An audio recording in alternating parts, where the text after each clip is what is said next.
We're here. Welcome back. Is this episode 4? This is episode 4. Oh, wow. Episode, what's Quattro? That's 4. Oh, okay. Yeah, I am halfway bilingual without even trying. Cinco is 5, sorry. Welcome to episode 4 of Blerds on Nerds. Yeah, We're back. Yes, and I'm so excited. This is going to be a great episode. I'm so excited. There's so much news. Oh my god. We're gonna get really geeky on you. So just sit back. We'll keep it short and sweet. But sit back, chill, keep doing your work, keep typing, keep Facebooking, and we're just gonna nerd out for a little bit. All right? Yeah, here we go. So let's get right to it. So, we have our opening segment. Well, first, before we even get to that, Llana, how are you? How's your week been? My week has been fabulous. One more week of school-less. Then the kiddos go back to their own families for the summer. And can I just say, that is a wonderful thing. Because we are in June. Do you know what that means? We're in June. That means that next month is July. Right. That means y'all, shout out Natasha, shout out Kim. Shout out! You guys are coming. We're about to do it out here. In the Cali, in San Diego, well, in LA and San Diego. We're going to do... So I've been talking to them on the phone. We've been planning and over planning because that's just how we get through this time in between now and Comic-Con. I'm too through right now. I can't, and it makes me shake. It makes my hands shake. That's completely fair. For those who don't know, I hope you know, Comic-Con is in a month. Oh my gosh. And, well, is it? Yeah, because it's the 9th. So it's a little over a month. And July 14th. Well, it doesn't start July 14th. It starts the 17th. The 17th. But I will be, as you know, Lana's out in Cali and I'm in Indiana. I will be in California, LA and San Diego, spending my time with my teammate. Yes. For... How long am I going to be out there? A week? We'll be in LA for a few days and then San Diego for the rest. Yeah, you guys are coming out here and to Ventura. We're going to chill. We're going to Disney. We're going just sightseeing. We're doing the LA thing. Right. And then we are caravanning to Comic-Con for preview night, baby. What? I'm really excited. There's some things that happened this week. Some release for toys and I don't want to call them toys. Yeah. Exclusives, collectibles. They're collectors. Right. They're collectible. It says on some of those packages, not a toy. This is a collectible. Do not open. Honey, don't get it twisted. This is not for you to play with. Right. So let's just get right into it. Speaking of toys, so as you know, we like to start off our episodes with, as we call, Blast from the Past. And speaking of toys, Llana, what toy, what childhood toy for you was your collectible? I'm sure you played with it, broke it, but in your mind, it was like everything. It was like your blankie. Okay. Oh my gosh. I'm going to go on and talk about maybe 2 of them. Okay. The one that I keep thinking about it, that I wish I had, that I don't have anymore because, I went on and got grown and went away to college and went back and my stuff was gone. Wow. Shout out to the parents. Shout out to the parents. Yeah, thank you for that. It still stings. It still does. Right, doesn't it? It's like a scar. My Grimlock Dinobot Transformer. Are you serious? Grimlock. Yes. Can you do that again? Can you do that one more time? Meet Grimlock. I don't have any words for this. I'm gonna let you. I'm gonna sit back because I'm a little hoarse. So Llana, I'm gonna let you do a reenactment of your childhood because I feel like that's what you want to do. I've been thinking about it. I've been thinking about it, and I love that little transform. I mean, a robot, a Dinobot that turns into a man. What else do you need? What else do you need? I mean. So he was fighting Jim. Right. So I had Grimlock and then I had Jim. And we used to try to make Jim and the Barbies play together, but her head was real big. Stop it. So, and she was always way bigger than all the Ken dolls, and she just kick people, and she was just big and kind of woo woo woo woo woo, kind of clumsy. It was her ego. It You was know, her ego. but the only thing she had going for her was that rock and roadster. Thanks, Grandpa. Rock and roadster with the radio in the back. Yes, that was Jim's car. And then, Barbie or Miko, who was my Hawaiian Barbie, she tried to steal it all the time, but she got caught and Jim beat her. So this is kind of awkward. We did storylines. So it was Grimlock, it was Jim, it was, as I mentioned before, my Zero Gravity cliffhangers, and it was various, like, just lots and lots of Barbies, and it was wonderful. Absolutely freaking wonderful. Are you done? Yeah, I'm done. I feel like you were going in. I can't help it because they're my toys. I'm not mad at you. I'm not, but I'm sitting here listening. I'm like, wow. Like, yeah. This is a story. This is an epic story. It is, but I'm gonna rein it in. I'm pulling back. I'm coming back into myself. I appreciate you, friend. I appreciate you. What do you have for me? Do you have any? Was there anything that kind of stood out where you said, "This is the best thing ever"? I have like a mini story, and I'm gonna keep it short and sweet. I'm gonna give you just the meat and potatoes. I need to know. Yeah, you have to know. I can't believe I haven't told you the story, but I guess we've never talked about toys together. This is our first time talking about toys. So, as a child, my parents used to get us gifts, and we had the traditional tree and all that, and gifts under the tree. Presents under the tree. Well, one day I woke up, and I'm the youngest of three, and I woke up, and I was about maybe 8 or 9. And I walked into the family room, and the way our family room was set was we had that family couch, and then we had a love seat that was adjacent to it, and it's like basically like an L, and between it was like the table, the little side table, and the lamp. Well, as I'm trying to give you a picture, and of course in the very middle of the family room is the Christmas tree. Like we didn't have it in the corner, we had like in the middle of the room, and all lit and stuff, and it was like the perfect Christmas day because it was snowing outside, and I walked in, and my mom is reading the newspaper, sipping coffee. I love it. And I look over, and aligned on the love seat and the couch were all Marvel toys. And that's where I get I'm a Marvel head because it is all action figures. I mean, and all and I had a Wolverine action figure. I had Rogue, Storm, Gambit. Gambit's my favorite. Gambit, Nightcrawler are my favorite. Gambit, Nightcrawler. It is a bunch of toys. I mean, it's a bunch of toys, and I could not believe. And I was in awe, and I'm like screaming, and my mom is sitting there, like reading the newspaper. She's like, "Merry Christmas," and then she just goes back to reading the newspaper. Turned upside down. Right, and like my world was like made anew, and that was it.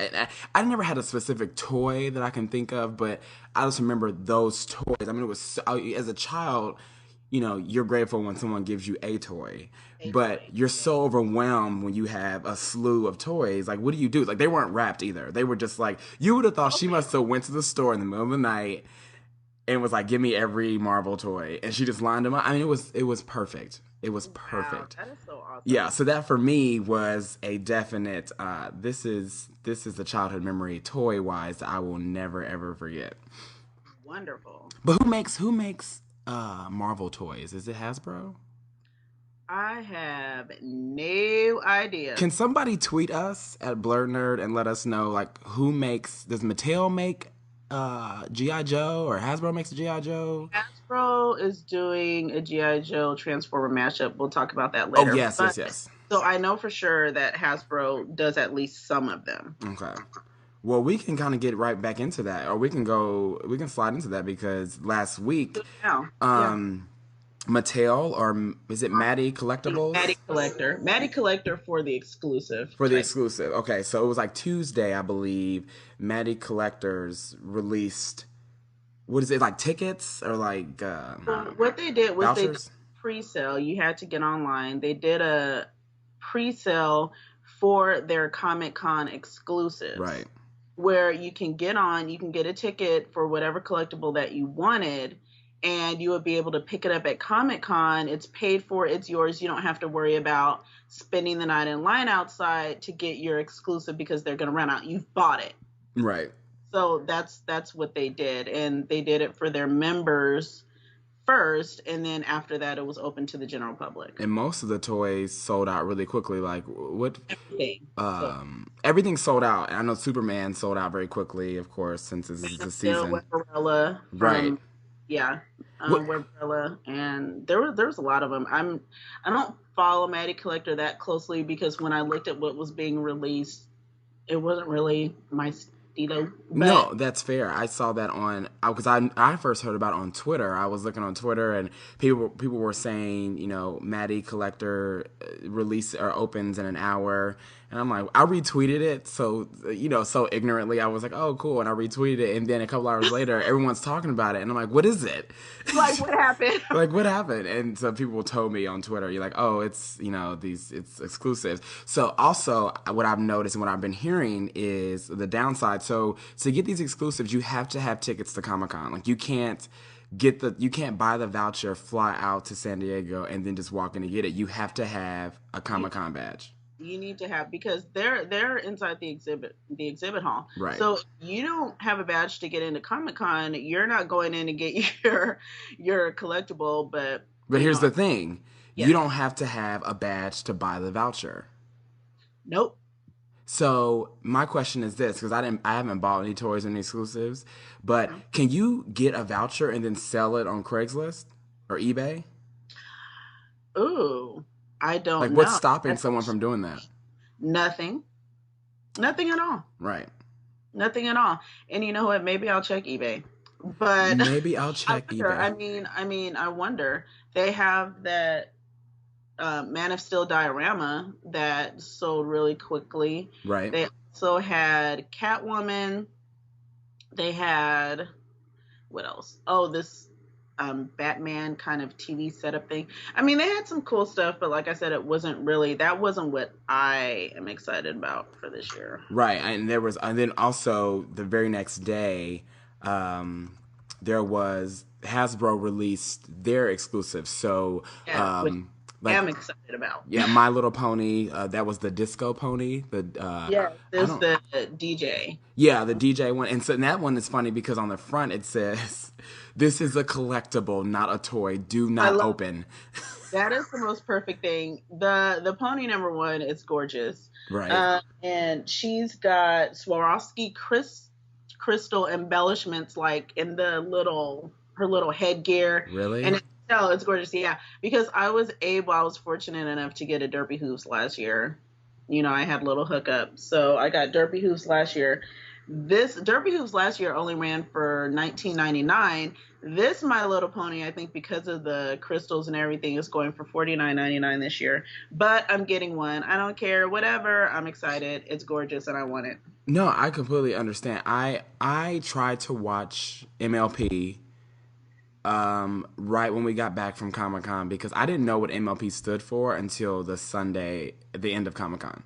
Like, people kept telling me about MLP, and I'm like, what is MLP? And then when they said My Little Pony, I'm like, why am I talking to my peers? Like, why am I talking to adults about My Little Pony? And then I watched it, and I was like, oh my God.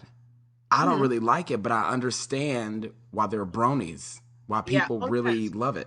These are, don't mess with the bronies. They are a hardcore group, and it's so cute.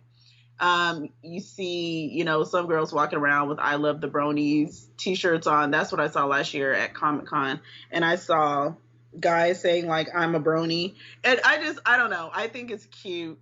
I've never actually watched Friendship is Magic. It's My Little Pony Friendship is Magic, and also they've got their comic line, which I believe is published by IDW, and it's their bestseller. Well, it says their highest selling comic of all time. So, I mean, wow. You know, My Little Pony was out when I was little, and there's this resurgence of these little teeny horses. All I have to say is it's interesting. It is. But I'm not interested. I know. I just want it because it's pretty and sparkles. And so does this mean I have to camp out with you? No. Thank God. I know. I can't say I'm getting one, but it's, you know, it's hush hush because, you know, we have to strategize. That's fair. Just tell me what to do and where to be, and I'll just sit there. Right. I know. As long as I can have my PS Vita, I'm okay. Right. Yeah. Oh, one more exclusive that I'm getting is the Boba Fett with the Han Solo and Carbonite. That's also running $49.99. So those are both Hasbro. Hasbro really did it for me this year. They're not doing pre-sale, but between they've got Gem, which is 140. I'm not getting that. I had a Right. Gem. They had Gem with the My Little Pony. They've got some G.I. Joe Transformer mashups. One of them comes with the Baroness. One of them, they've got a Snake Eyes. I mean, I think they really have some good stuff this year. Yep. And honestly, if I'm completely honest, I probably could have just taken one of each and been perfectly happy. But I'm only really after the My Little Pony and the Boba Fett with the Han Solo. I'm looking at the Boba Fett with the Han Solo now, and I remember looking at it the first time. Also, guys, you can check this out. The source that we found it was on USA Today. Was the first that I noticed to publish about the Hasbro exclusive. So, Yeah, they Hasbro exclusive, so you can find that out there. Yes. And then obviously, was it Maddie Collectors? Collector? Hasbro and then Maddie Collector has a list on their website. But that's all sold out. But with the Hasbro, you can look. Right. So if you have a badge, you get in, you want to camp out, wait in line, you can try to get one or try to buddy it with somebody who has a system, because it does take a system. Don't go up there thinking you're just going to get in line. Right. It really doesn't work like that. It's pretty sophisticated. We're coming in 4 days early. Yeah, right. Just to give you a little clue. Just to get Llana a Boba Fett toy. I need it. It's just going to be in a box. Right.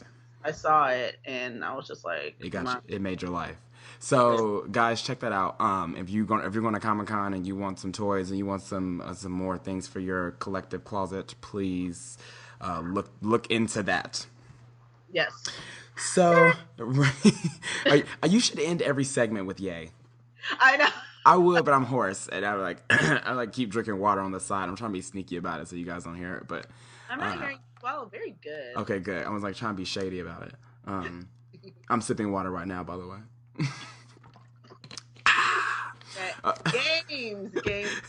Games. Oh my god. Okay, so all week, and I'm excited. ES3 or E3. I always want to say ES3. E3 starts June 11th, right? Right. So right. June 11th. Yeah, Tuesday through Friday. Yes. And of course, the talk of the town has been PS4 and Xbox One. Some nice juicy details that I heard from Xbox company or Microsoft last week, which reaffirms why I will not be getting an Xbox, is because they announced that there's a loan policy, like you can't loan your games. And also, at least at the initial release, you can't give your games to a friend. And also, give games to a friend. How are they going to regulate that? Because when you put, like, let's say you get Street Fighter, yeah, and you put it into your Xbox, it reads the Xbox and it ties that serial number to your Xbox. So if you go and give it to someone else and they go to play it, it won't let them play. But the biggest thing is, like, okay, that's okay, that's fine, I guess. But the big thing is that you have to be online at least. Your Xbox has to be online at least once every 24 hours. And if it is not, it will lock. The Xbox monitors every hour it checks if you are online, and it'll, check 24 times. And after that, it'll lock you out. If you're not online, if you haven't been online. That's beyond ridiculous. I am so unhappy with that. That's why I will keep my little old Xbox, even though the games are not going to be backwards compatible, whatever. I have enough games to keep me occupied. I'm not even messing with that. I can't do it. I'm wondering if they'll actually make some changes before the release. I think it's possible if we can see what Sony's going to do. That's what I'm really excited about. I think the thing that I find really interesting is Sony is letting Microsoft dig their own grave. I mean, they have executives for the past 2 or 3 weeks, releasing conflicting statements about DRM, about third-party publishers. Now Xbox is saying that they're all about, sharing games, and they're going to let the publishers decide. Basically, what they're doing what any smart businessman would do that has a third party. They put the blame on the third party. So if publishers say, well, we don't want used games, so I'm talking about used games, if they say they don't want used games, Xbox is going to say, well, that's not our fault.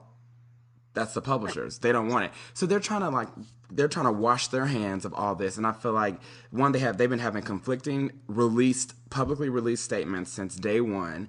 And then they finally come out with this about being on, once every 24 hours, and they don't want it. They love used games and it's not their problem. I think they're digging their own grave, and Sony is just sitting there thinking, let's say Sony is thinking, well, yeah, we were going to do always on too, but look at all this backlash that Microsoft is getting. Let's just not do that. Right, absolutely. I think you're right. And I think we're going to see, I'm hoping that we get to see the actual console. That would be pretty awesome. Have you seen, okay, so this was released, I got an email a couple weeks ago. This was right after Xbox One's press conference or press release. Of course, Sony, this is all strategic. As soon as this happened, Sony sends out an email to all its followers, and it was a 20-second teaser of E3, and you can see the console. Oh, but really? it's a black console, but it's completely blurred out, and they're like zooming into it, but you can't see it. It's like it's coming, blah blah blah blah. But you can't actually see in detail what the system looks like. So they're teasing, the system's ready. I'm using that in quotations. The system's ready, but they have to, obviously they're doing their best to draw attention, to take attention from Microsoft and put it on them. But I think Sony is doing it right. They're just sitting there and letting Xbox dig their own grave. They're just like, okay, because E3 is where it matters. E3 is where the system is really going to be visually shown. That's where the system's going to be put to a test for the users or the potential users. And obviously what we all care about at the end of the day is what first party titles will be released. You can't be like Nintendo with Wii U and release 7 first party titles, which you may think is a lot, but that's not a lot.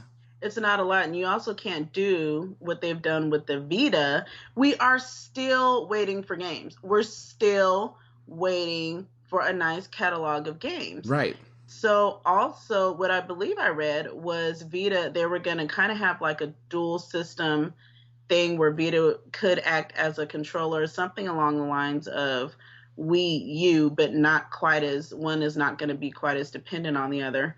And that is going to be a component, but that's still not going to move the Vitas off the shelves. It hasn't been selling well. It's a great system. I love the Vita, but can I get some games? I mean, can I just get some games? No, you're right, because everything I have on the Vita right now is either a port or it's a port. I don't have anything brand new. I have no brand new game. I have Marvel vs. Capcom 3, which is a port from the PS3.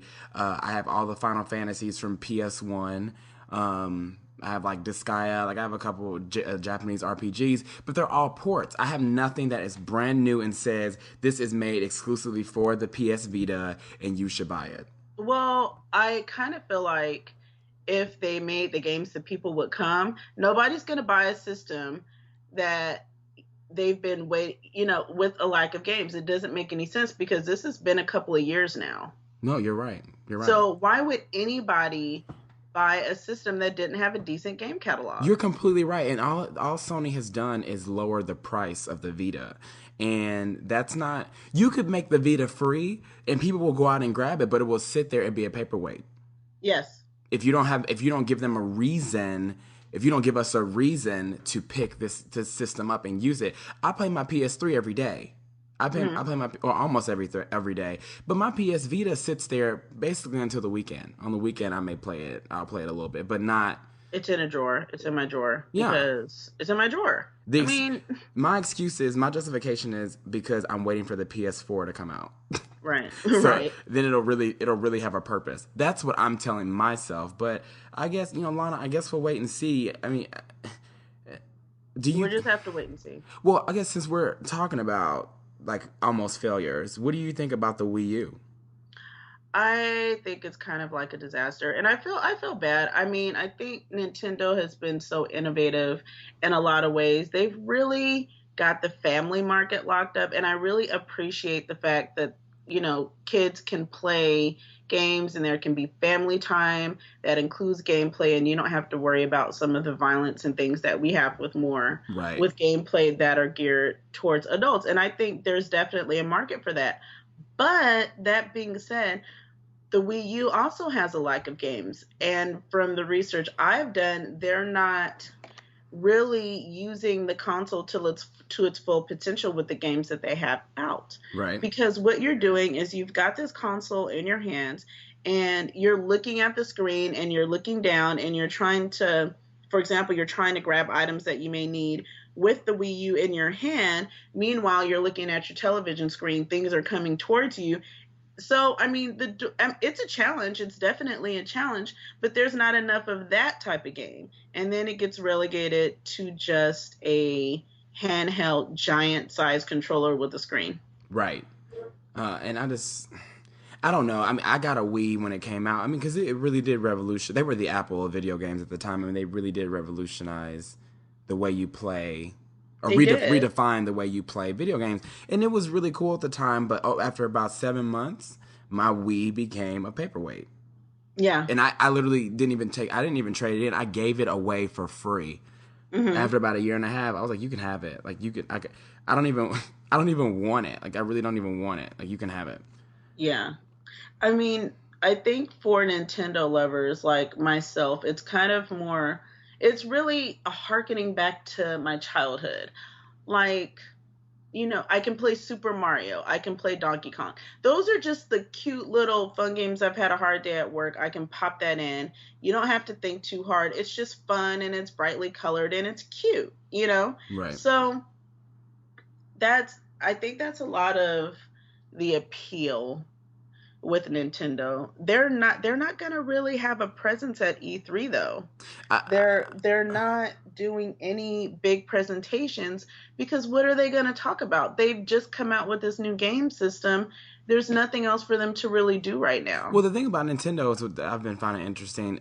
Again, this is why I call them the Apple of the video game world, because they have E3, which is the biggest platform, but then what they've been doing for the past few years is having their own releases, their own press release for, you know, like the Wii U, their own press release. They come to E3, they talk about games, which I was talking to a good friend a couple days ago, and he does not want a Wii U at all, but he said if they come out with a Zelda game, a brand new Zelda game, he will have to buy the Wii. So it's people, that's what I find interesting, and I can't be upset with him for that, because you can only get like Mario and Zelda on one system. Yeah. So and those are some of the best games, in my opinion, that we've ever had. And that's where your market is. And that's why people aren't picking up your systems from the shelf, is because you're not making first-party titles, true, original first-party material, like a brand new Zelda. Or, you know, a brand new Mario that is a brand new story. It's not like a port from Nintendo 64 and just, you know, HD graphics and the storyline is a little tweaked, or you can play with multiple people at one time. I mean, a brand new story. That's what drives people.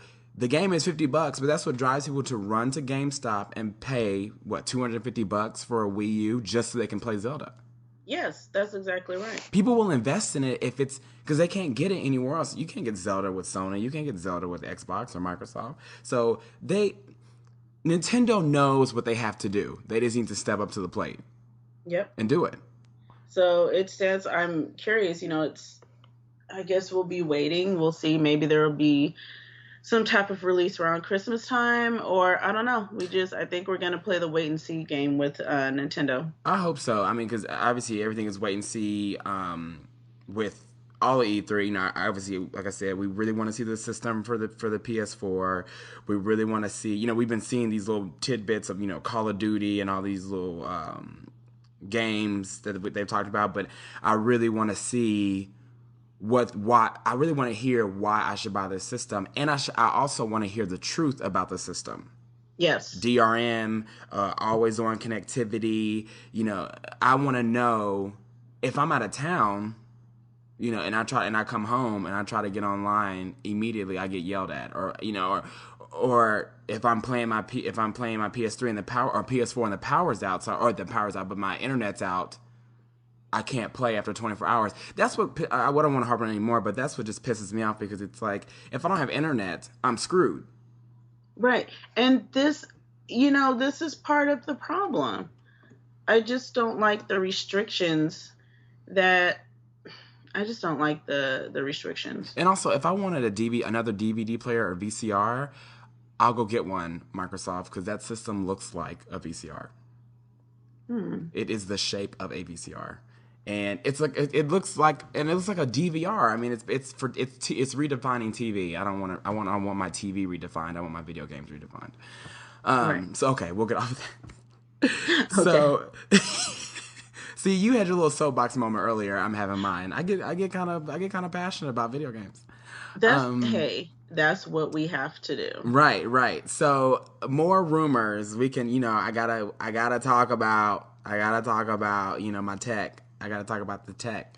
Do it, please. Well, just a really short story, because I love getting on Apple blogs and hearing about Apple and Samsung, seeing who can piss each other off more every week. It's like, who can sue who for another $1 million? Like, and as of last week, Samsung actually won something, and now Apple can't sell certain iPhones. Please tell me. I'm trying to remember which iPhones they were. I'm trying to look it up now. Because I was like, what? They're older generations, but they can't sell certain ones. Like, it's like an import ban. Like, you can't sell. Is this patent infringement? I'm like, okay, like, that's just a little story. Check it out when you get a chance. That was just something I thought of. And I'm like, I can't believe that happened. Well, you sent me something really interesting about augmented reality. Yes. So let's talk about that, because last week you talked about Meta. Remember that? Yes. Yes. As kind of like the secondary company, the smaller company, and I was like, yes, who's going to buy them up first? And what I didn't know was that Meta is, again, last week we talked about augmented reality, like 3D glasses, and a small company. They're on Kickstarter. Their name is Meta, and they deal with 3D and augmented reality glasses. And it looks, if you go on their Kickstarter site, I mean, it looks kind of cool. But when you look at, a lot going on there, though, it's kind of busy. And with these glasses. But what I noticed on the smaller, like more slimmed down version, it kind of looks like Google Glass.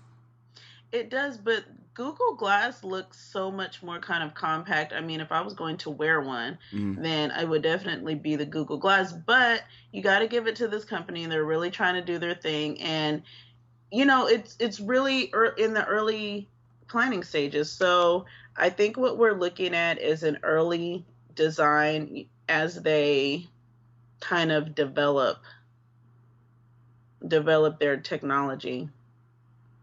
Yeah. I hope. I'm hoping. I just found it really right.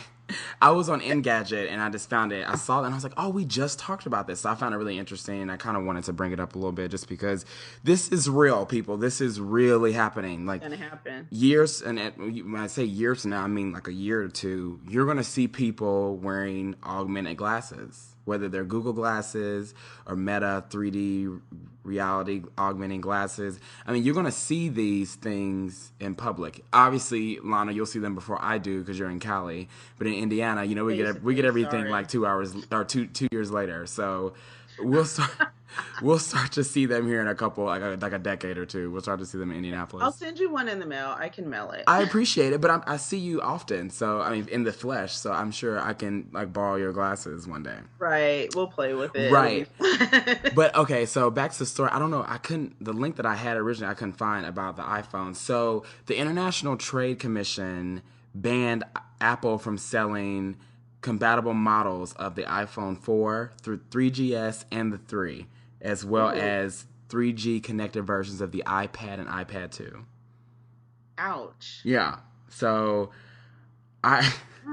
so of course it doesn't affect like the iPhone 5 or the 4th generation iPad, because they use different technology, but the technology in the past of older generations that are compatible with Samsung's patents or Samsung's technology can't be sold within the US. Whoa. Yeah. Are they appealing? Do we know? I don't know. I just know that they ruled the commission, the ITC for short, International Trade Commission. I guess this has been going on. Obviously, well, not think. This has definitely been going on for a long time. They've been going back and forth, Samsung and Apple, and this is a definite. They won. Samsung won, so they can't sell certain iPhones. So it sucks because I don't. That is something. Wow. That is funny. But see, I now want to get an iPad too because I feel like it's gonna be dirt cheap. Well, we'll have to wait and see on that. I just don't see that happening. I think Apple knows what it has, and I don't think they have to lower their prices. I think it's going to stay the same. I hope so. But you know what else is happening this week is the WWDC, the Apple's conference. That happens tomorrow tomorrow's the 10th. So the 10th through the 14th. And as of late, the past couple of years, they haven't released an iPhone, that day or this week. But they'll be doing things, like the iOS, which we talked about, I think last week or a couple weeks ago. iOS 7, yes. Like new MacBooks. I'm trying to think, what else would they talk about usually? Maybe Apple TV. I would like something new about, the Apple TV software for your TV. So that's happening this week. But I'm obviously more concerned with E3 because Apple, the real news for Apple isn't until the fall. So. Yeah, that's true. I think E3, that's really what's on my radar for this week because, like I said, we're really coming up. It's funny, we're coming up on what we know are going to be Christmas or at least close to Christmas releases of these game systems, and I'm wondering if Microsoft and Sony are really going to put them head to head. Right. I mean, I know there's a lot of people out there who are just going to buy both, and that's just what they're going to do. Right. I don't have it like that. I'm going to buy one, and it's most likely going to be a PS4 unless Microsoft, you know what? Let's just keep it real. I'm not buying an Xbox One. Okay? I've got an Xbox 360. I've got a Kinect. I don't need to have two. That's done. Right. And mine is new enough to where I just don't need to have one. No, that's fair. And PS4 all day. Sorry, I'm just gonna throw that out there. Yeah. So this week has been pretty busy for me. My eyes hurt a little bit because I have been reading comics, comics, and more comics. I am so proud of myself, and Llana, I'm very proud of you. I'm proud of both of us because we have crossed boundaries. We've crossed over. You have been Team DC for a millennia, and I have been not a millennia. I'm not that old. I'm not that old. Awkward. And I have been a Marvel head forever. So I went out. Christmas of your 8th year. Right, of your 8th year, sir. So I went out and I bought. I bought Teen Titans, the New 52 Teen Titans, and I bought the New 52 Batwing. And also today, Llana, you and I went and got the new X-Men Volume 1 from Marvel Now. And it's if you guys don't know, I guess I can go through all three of them, but for like X-Men #1, it was just released last week, and it's the arc of the all-female cast. Yeah. So, love it. It's pretty. I mean, let's just talk about that really quick because it's obviously the first issue, and I'm in love with it. Are you? Because I was reading it, and I was just thinking to myself, "Am I really loving this as much as I think I am?" Because I love this issue. I mean, it was.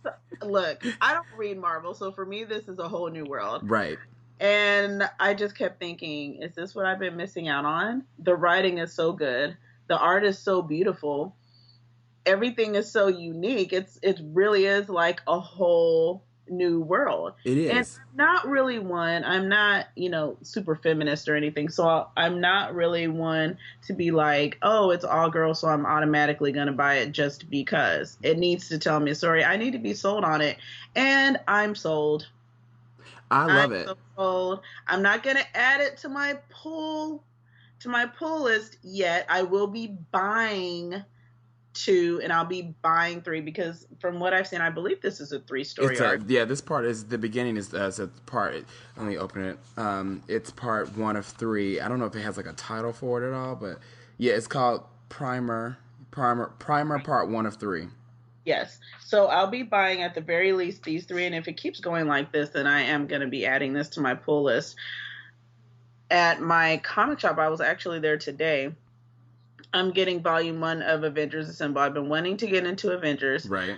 Avengers Assemble, volume 1. I'm getting it. He's putting it in my box. I love them. Mm-hmm. Mm-hmm. And so I can't wait to read that. And there's so many Avengers titles. It's just going to take me a minute to kind of catch up and kind of put them in order in my head of who's doing what and what characters are where. And I did read some of the questions at the end of this particular X-Men #1.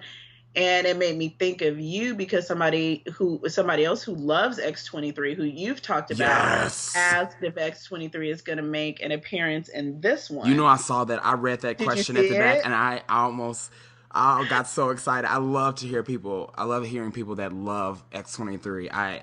Yes, so we'll have to see. But I'm really feeling this title right now. I'm kind of really excited about it. Well, I mean, look. Okay, so there were two variants, two covers.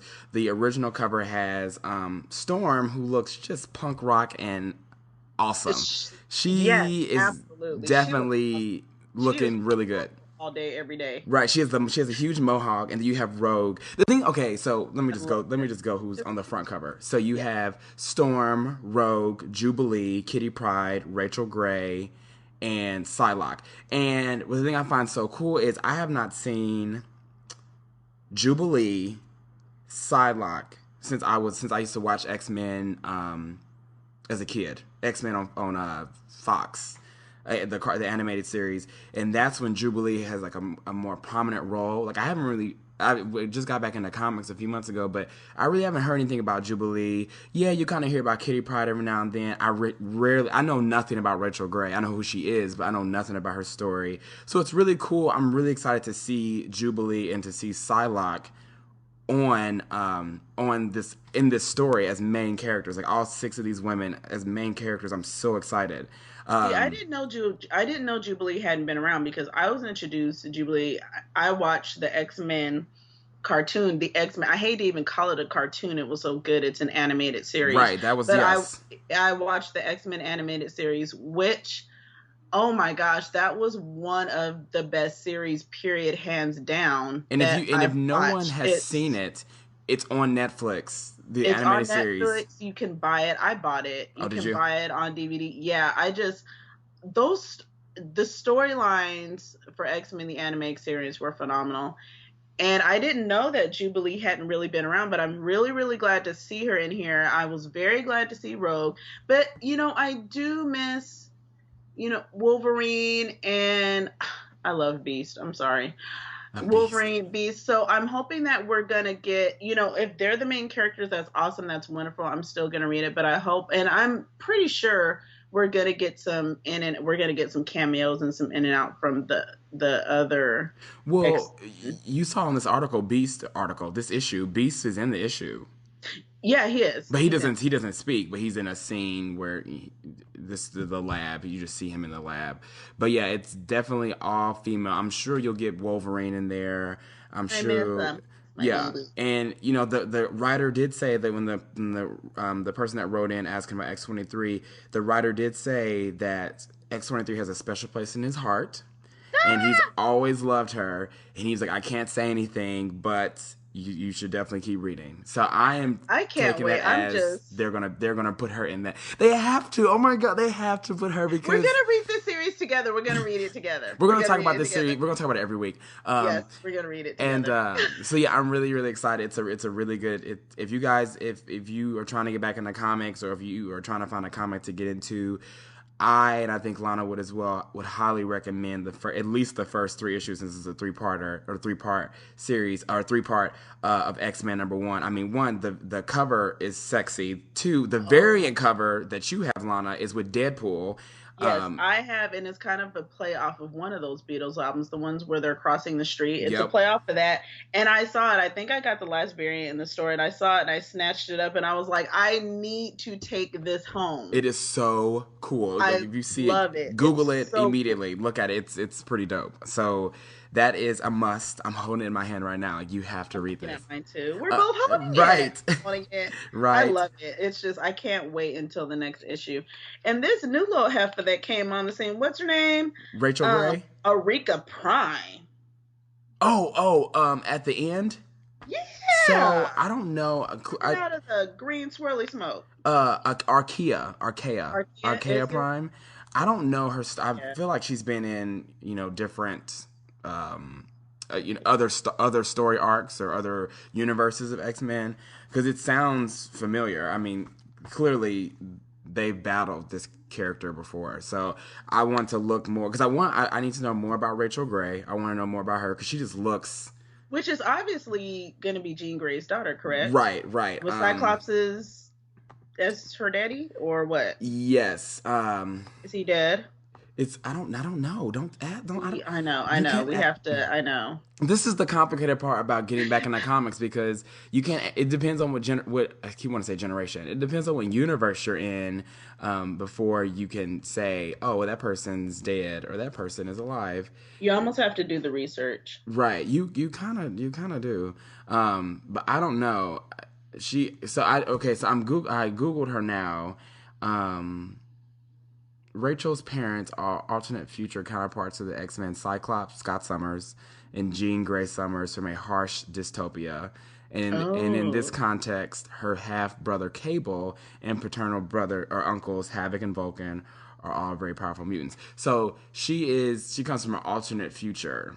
Okay. Or her parents are alternate future counterparts of Cyclops. So that's interesting. I want to see some more about that. I'm super excited about this title. Yeah, and it says, because they talk very little or describe very little about any of the X-Men really, or any of the females in this first issue, and they talk very little about Rachel. But obviously in this issue or in this series, she has a very powerful role in the story. You can tell she's going to have a very strong role. But it says on Wikipedia that Rachel was designed to have inherited her mother's vast telepathic and telekinetic talents. She's also inherited her mother's original code name, Phoenix. Later, she changed her code name to Marvel Girl in homage to the late Jean Grey. Although the character is considered unique to the Marvel comics, her name has been used to designate the mother of Marvel characters, Hyperstorm and Dream Richards, in respective timelines. Now, I feel like you're going to throw me into the world of Marvel, and I feel like I'm not going to come out because, well, I haven't been really private about the fact that I'm not super, super happy with DC and some of the titles that I was reading. Right. So, as far as I'm concerned, Trinity War is pretty much the last ditch effort right now. Mm-hmm. And if I don't like Trinity War coming from DC and the Justice League titles, then I don't know. I mean, it killed me to drop Wonder Woman. I will pick it back up if they kind of change where they're going. I'll pick it back up. I still love Justice League. Superman is pretty good, but we'll just have to do a wait and see. And I've been reading. I also read Star Trek, which I love. I'm about to check that out. I'm not gonna spoil where it's going right now. Yeah. But let's just say this last issue made me giggle a little bit, and I was like, oh gosh, here we go. And so I can't wait till next month. Well, so that's another comic that I had to pick up because, Lord, I just finished. So I just finished Teen Titans. Well, I got the volume 1 of Teen Titans right? And the volume 1 of Batwing. I finished Teen Titans, the DC 52 reboot, and I must say I genuinely loved it. I was talking to you earlier, Llana. Mind you, this is DC, so I'm still kind of foreign to it, but I loved it because I watched Teen Titans on Cartoon Network, and that was where they had Robin or Red. I guess he was Boy Wonder at the time. He's much younger. So Boy Wonder, Beast Boy, Starfire, and Raven and Cyborg, and I loved it. I thought it was great. The villain was Deathstroke, and he was the overall villain. And then this one, that none of those characters are there. I mean, you have Kid Flash is one of them. You have Red Robin, of course. You have Superboy, and you have Wonder Girl, which I'm still kind of. She's the only one I'm truly kind of like curious about. But there's Wonder Girl, Solstice, and then Skitter and Bunker. And the thing that I find really interesting about the series is that the characters are very diverse. You have a Mexican Bunker is a Mexican teenager, and then you have what's her name? Skitter. She's an African American girl, She's and like a spider, right? she's like a spider. And then you have Yeah. I don't know what Solstice is. I mean, she's just fully transformed, so it's hard to say like I know, what her right? nationality is. But the thing that's cool is that they have multiple races. There's a homosexual character, and that's what I think is really cool, is because it doesn't seem forced. It seems really natural, just because of the way that the story pans out from the beginning to the 7th issue, of how, you know, Red Robin recruits everyone and how he meets everyone, how he interacts with everyone. It's really cool to see how it kind of naturally came about. So I really, really like it, and I would recommend, if you want to get into DC and if you like Teen Titans as a kid or older issues, I would definitely say give that a try. And as for Batwing, I still need to finish that up. I have two issues. I want to say 2 episodes. I'm still off by 2 issues, and I like it. It's different because, you know, I learned very quickly that the guy that David, I can never say his name, David Zawimbe, he was recruited by Bruce Wayne from like Batman Incorporated, which is Bruce Wayne's like basically think of it like a private team of Batmen from around the world. A whole Bat family. Right, he just goes around the world and like recruits people, and it's like, okay, I want you to be Batman for Africa, or I want you to be Batman for Australia. So, right. I mean, it's interesting. I like it. If anything, it has some of the most gorgeous artwork. It's one of the darker, more sharp tones. The artwork is absolutely beautiful. Right, like I'm looking at it right now, and what it looks like here, and what it looks like I'm literally opening this, and I'm opening Teen Titans, and I'm opening Avengers Arena, and I'm opening X-Men Volume 1, and all of them look so different. Like they all have their own unique touches, their unique illustration, their unique colors. I don't know. Like I recommend Teen Titans. I recommend X-Men 1. I recommend Batwing, just because it's a different Batman. And obviously I recommend Avengers Arena because it's X-23, and anything with X-23 I love. Yes. And I'm so glad that you enjoyed the ones that I recommended to you. So yeah, and I still have to get Avengers Arena. You have to. It's so dark. I want to get it. But also in comics news, and this is really exciting, we've got a new comic coming out, a new Avengers comic, and it is called Mighty Avengers. And the thing that's unique about this comic is that most of the characters are African American. If they're not alien, I don't want to say African American. I don't know yet, but they're all black. So by default, they're all black. Yeah, they're all black. So we've got Luke Cage, Spectrum, Falcon, White Tiger, Ronin, She-Hulk, Blue Maven. I can't read my own writing. Blue Marvel. Thank you. Look, I'm like Maven. I told you I cannot read my own writing. It's a hot mess. And Spidey. Yeah, Super Spider-Man. So is this that? I'm like, what? So this comes out in September. So this is the new Spider. This is the African American Spider-Man that has his own comic too, right? I guess so. And the inspiration for this book was the late great Dwayne McDuffie. Mm-hmm. So this would be, you know, kind of like a dream of his. And I know that, you know, there was definitely some influence there. So I'm gonna pick this up. All I can say is that I hope that the storytelling is really, really good. I have to at least get the first issue. I want it to be really good. I don't want it to be one of those token comics where, okay, let's throw some black characters together so we can say that we have it. Because I know in the past couple of years in the Marvel forums as well as the DC forums at Comic-Con, the biggest arguments stem from diversity, lack of this, lack of that, lack of this, lack of that. And I see them trying. I mean, we do have comic book writers of all ethnicities and what have you. So they're out there. It's not like you can't go buy them. Right.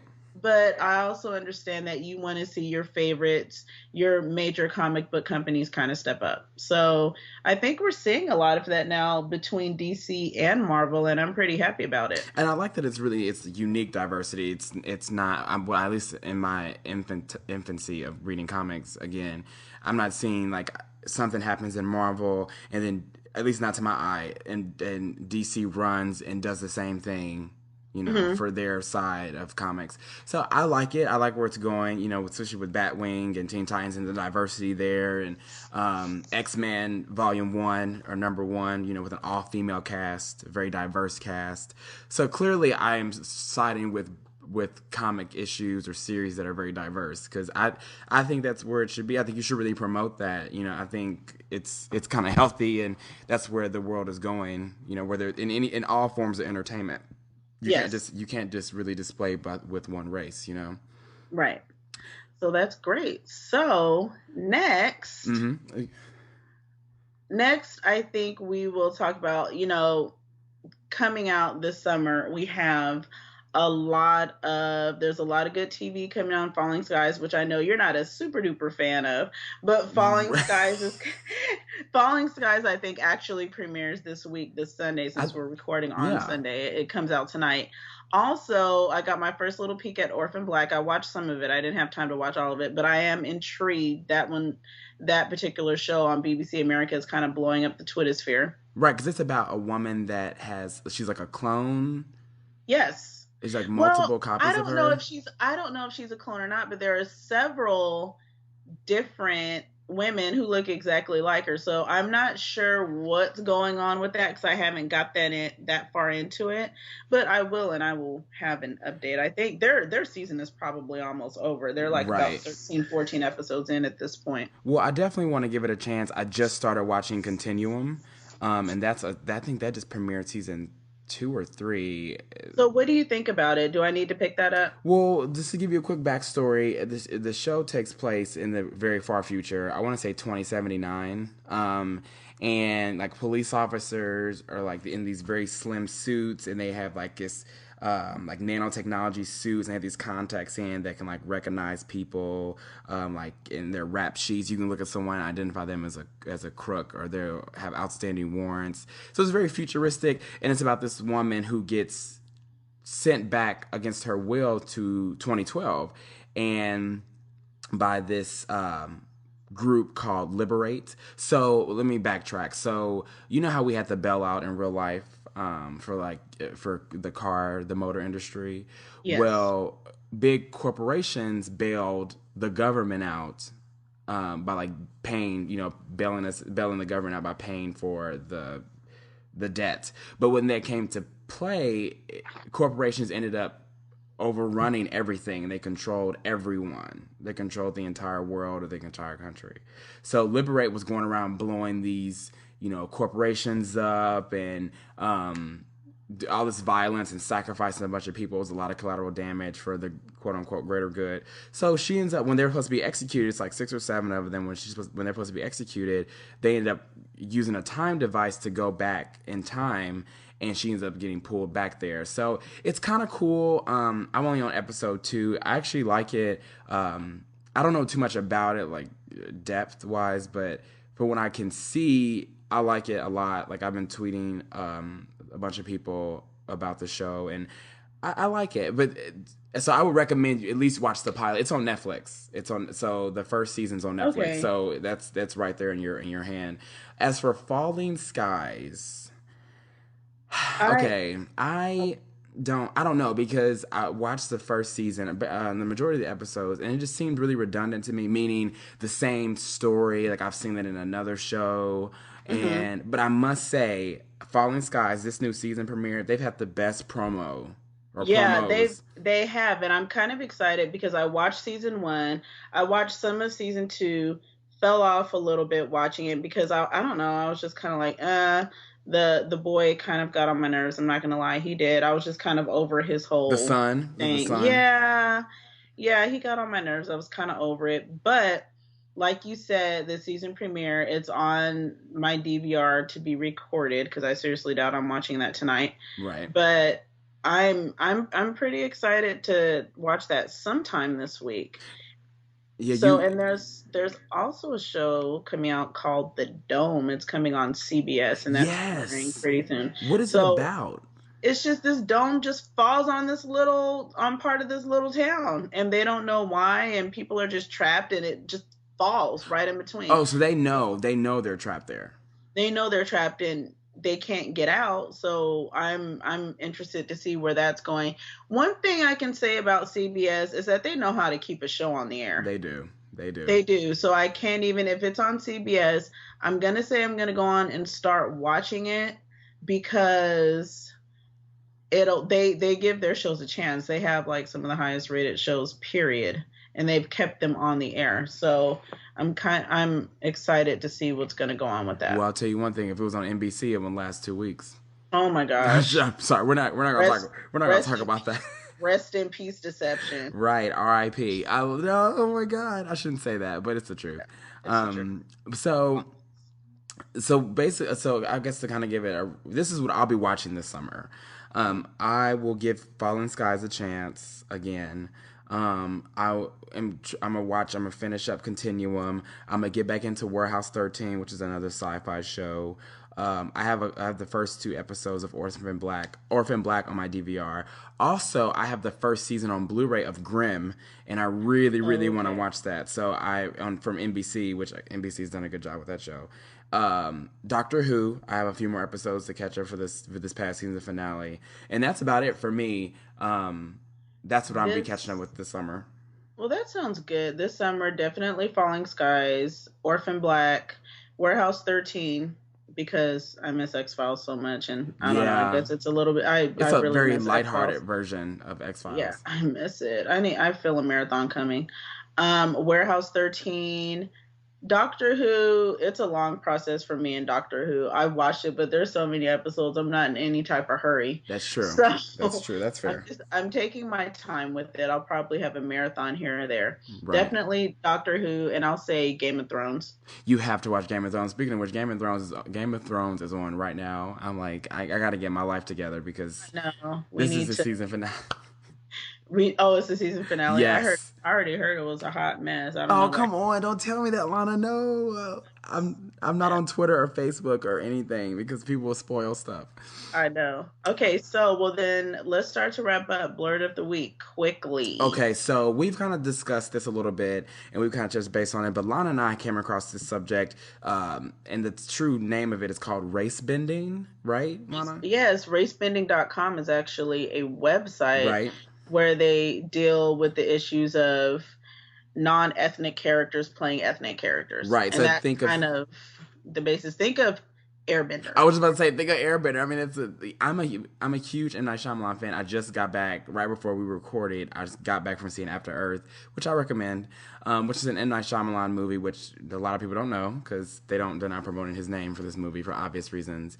But for Airbender, I loved Avatar, the cartoon. I thought it was a great show. Obviously, these characters are of Asian descent, correct? Am I wrong when I say that? That's what I thought. Yeah, and then the movie, I have yet to see the movie because everyone was like, do not see that movie. I have not seen Airbender because I heard the story was awful, and then people were really upset because these Asian characters were played by Caucasians or Native Americans. They were played by, from what I remember reading at the time, it's been a couple of years at this point, but characters that were Asian were played by white actors. Right. So, and they got a hold of some of the casting calls, and they specifically asked for white actors to play these Asian roles. Right, and I guess because, and it's kind of funny because I was listening to, a few months ago, I was listening to Girl on Guy with Aisha Tyler, and she had someone on there from Lost. It was the main character, the Asian guy that was one of the main characters. He's on Hawaii Five-0. He's on Hawaii Five-0. Yes. Yes. And I apologize, I don't remember your name, but a great actor. But he had talked about how, he got a lot of praise because he was to be of Asian descent, to be a main character, not the martial artist or the stereotype character. He is, a character that, is usually played in America, played by a Caucasian or African American male or person, not necessarily male, but African American or Caucasian descent. And he got a lot of praise for that because he's been doing so well. He went from Lost to Hawaii Five-0, and he's doing so well. and he's really pushing the boundaries for Daniel Day Kim. Daniel Day Kim. Okay. Shout out to Daniel Day Kim.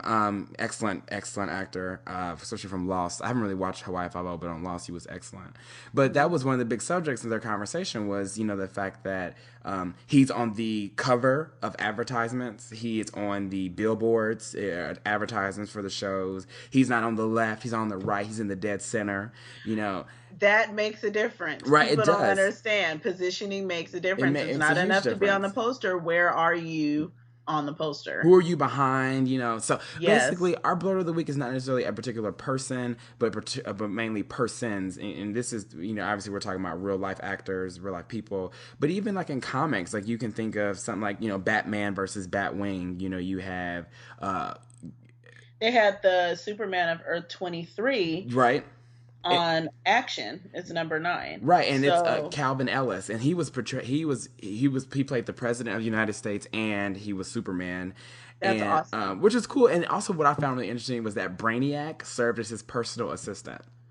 Isn't that crazy? Right. So I mean, and this was based off of Barack Obama, President Barack Obama, and like based off of him as a character, which was cool. And I don't think I did as much research as I could, but I really could not find too much about Calvin Ellis or that particular, the African-American Superman, because it was a really short-lived story of his.